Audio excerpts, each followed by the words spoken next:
В небольшом поселке возле соснового леса жила рыжая кошка по кличке Ириска. Несколько лет назад супруги Беляевы нашли ее возле автобусной остановки и забрали домой. Особенно сильно к кошке привязалась их дочь Полина, которая терпеливо приучала испуганное животное к людям. Со временем Ириска стала ласковой, сообразительной и удивительно заботливой. Она не проходила мимо раненых птиц и часто согревала своим телом ослабленных зверьков, которых дети находили во дворе. Однажды кошка должна была родить котят, и семья подготовила для нее теплую корзину в кладовой. Однако роды закончились трагически.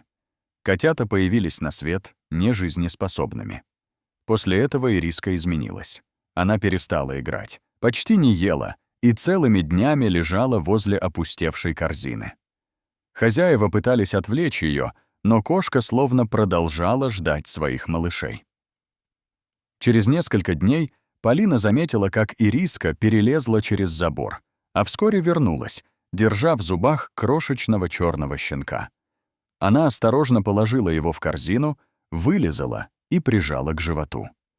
Беляевы начали искать владельцев детеныша, но никто не откликнулся.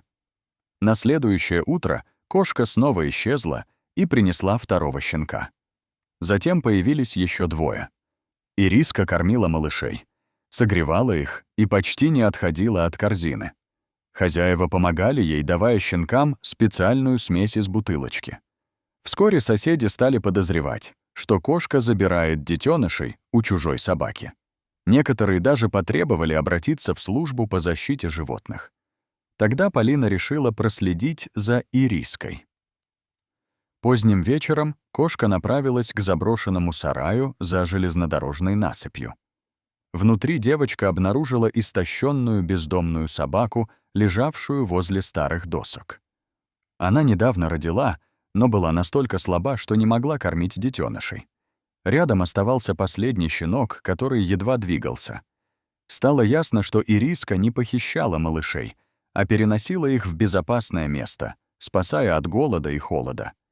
На следующий день Беляевы вместе с ветеринаром забрали больную собаку и оставшегося щенка. Собаку вылечили и назвали Альмой. Когда она окрепла, ее познакомили с детенышами.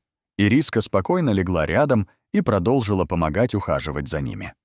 Позже для щенков нашли добрые семьи, а Альма осталась жить в доме Беляевых.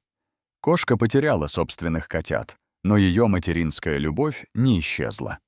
Она отдала ее тем, кто без помощи мог не пережить даже одной холодной ночи.